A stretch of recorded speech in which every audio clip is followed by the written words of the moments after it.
Bienvenue dans God is on my mind, le podcast où la parole de Dieu devient ta force au quotidien. Et aujourd'hui, on va parler d'une chose que beaucoup d'entre nous portent en silence, la peur, et surtout comment l'éradiquer avec la parole de Dieu. Donc si tu as déjà senti cette angoisse au creux de ton ventre face à l'avenir, au manque, à l'incertitude, cet épisode est pour toi. Reste avec moi. Alors dans la plupart des cas, ce que tu constates souvent, c'est que tu vis dans la peur du manque. La peur, ça ne suffit pas. Que tu ne sois pas assez, que demain soit pire qu'aujourd'hui. Donc la peur, c'est vraiment l'une des émotions les plus répandues et pourtant l'une des moins nommées. On dit qu'on est stressé, fatigué, sous pression, mais la vérité, c'est souvent de la peur. Donc la peur du manque prend 1000 visages. Elle peut ressembler à vérifier son compte bancaire 10 fois par jour avec l'estomac serré, ne pas oser se lancer, de peur d'échouer et de tout perdre, ne pas dormir parce que les pensées tournent en boucle sur l'avenir, se sentir indigne de recevoir ce que Dieu promet. Et ce qui est difficile, c'est que cette peur, elle reste pas dans ta tête. En fait, elle descend dans ton corps, elle te paralyse, elle te fait prendre de mauvaises décisions et elle t'éloigne de Dieu. Parce qu'au fond, elle dit « Dieu ne suffira pas ». Est-ce que tu reconnais cette voix en toi? Est-ce que cette voix qui dit que tu ne seras jamais assez? La bonne nouvelle, c'est que Dieu a une réponse à cette peur. Une réponse précise, concrète, inscrite dans sa parole. Et on va la découvrir ensemble aujourd'hui. Donc la question du jour, c'est pourquoi est-ce que je n'arrive pas à vaincre la peur? Parce que tu combats la peur avec ta propre force, alors que Dieu te demande simplement de la combattre avec sa promesse. Donc voici ce qui se passe souvent. On essaie de vaincre la peur par la logique. Je vais faire un budget, je vais travailler plus, je vais économiser. Et il n'y a rien de mal à ça. Mais si on n'inclut pas Dieu dans l'équation, on tourne rond. On gère les symptômes, pas la racine.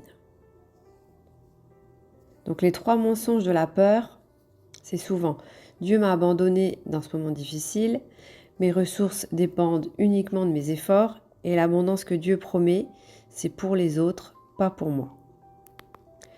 Donc ces mensonges, ils ont l'air logiques, ils s'appuient sur tout ce que tu vois, mais la foi, c'est voir avec les yeux de Dieu, pas avec les yeux de la situation. Et c'est là que le verset Deutéronome 8-9 entre en scène. Mais avant d'arriver à ce verset, j'ai une question pour toi. Dans quel domaine la peur du manque est-elle la plus forte en toi? Les finances, la santé, l'amour, l'avenir? Garde cette réponse en tête. Elle sera la clé pour toi aujourd'hui. Donc on va voir le verset Deutéronome 8-9 dans lequel il est dit « Un pays où tu ne mangeras pas ton pain avec pénurie, où tu ne manqueras de rien, un pays dont les pierres sont du fer et des montagnes duquel tu tailleras les reins. » Donc ce verset, c'est Dieu qui parle à son peuple avant qu'ils entrent dans la terre promise. Donc il leur dit « Le pays où je t'emmène, c'est un pays d'abondance. » Mais attention, c'est plus profond que ça. Donc il dit « Tu ne mangeras pas ton pain avec pénurie. » Donc ça veut dire que Dieu ne promet pas seulement la survie, il promet la suffisance, il promet que tu ne seras pas en manque, ce n'est pas tu auras juste assez pour survivre, c'est tu n'auras pas besoin d'avoir peur du lendemain.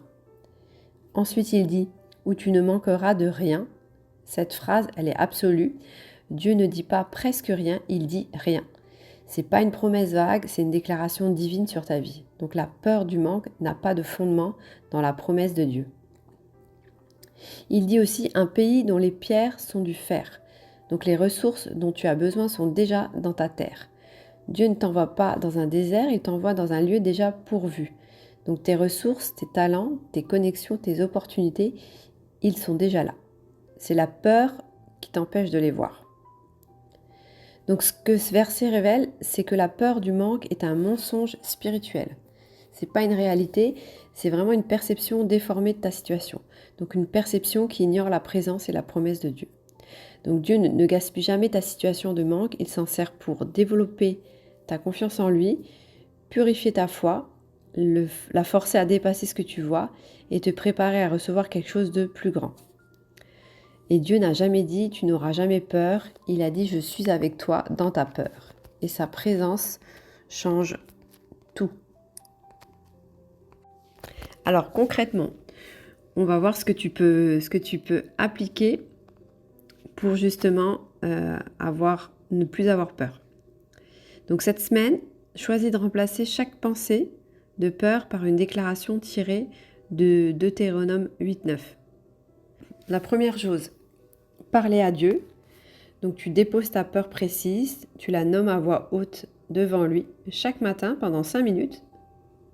Ensuite, tu lis le verset Deutéronome 8.9.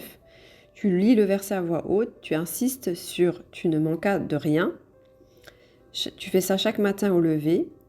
Ensuite, tu notes une victoire, note un signe, même minime, que Dieu pourvoit chaque soir avant de dormir. Et quatrièmement, tu remplaces le mensonge. Dès qu'une pensée de peur surgit, tu dis « ma source, c'est Dieu ». Et ça, tu le fais dès que la peur arrive. Donc la question du jour, c'est dans quel domaine est-ce que je choisis d'appliquer la promesse de Deutéronome 8.9 aujourd'hui.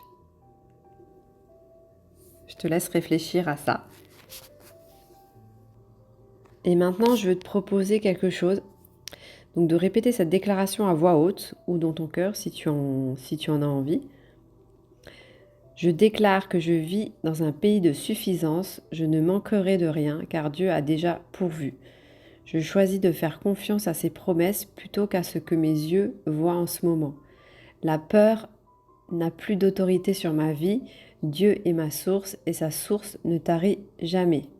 Amen. Alors maintenant, je vous propose de prier ensemble, on va faire une petite prière. Seigneur, je viens à toi avec ma peur, je ne la cache pas, elle est réelle, mais ta parole l'est encore plus. Tu as dit que je ne manquerai de rien dans le pays où tu m'envoies. Aide-moi à voir ce pays avec tes yeux, aide-moi à faire confiance à ta promesse, pas à ma situation. Que Deutéronome 8.9 devienne mon encre cette semaine. Amen. Voilà, on arrive sur la fin de cet épisode. Donc merci d'avoir écouté cet épisode de God is on my mind. J'espère que Deutéronome 8.9 va devenir un rocher dans ta vie cette semaine. Donc pour aller plus loin, j'ai préparé un workbook de cet épisode. Tu y trouveras des questions de réflexion, des exercices pratiques, une déclaration de foi personnalisée et un plan d'action sur 7 jours. Donc le lien il est dans la description. Ce workbook, je te l'offre gratuitement.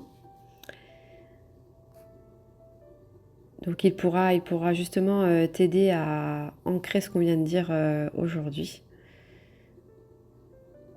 Donc si cet épisode t'a touché, partage-le avec quelqu'un qui en a besoin. Abonne-toi pour ne rater aucun épisode et souviens-toi, Dieu a une parole pour toi aujourd'hui. Une parole, une transformation, une vie nouvelle. Donc à la prochaine et prends soin de toi.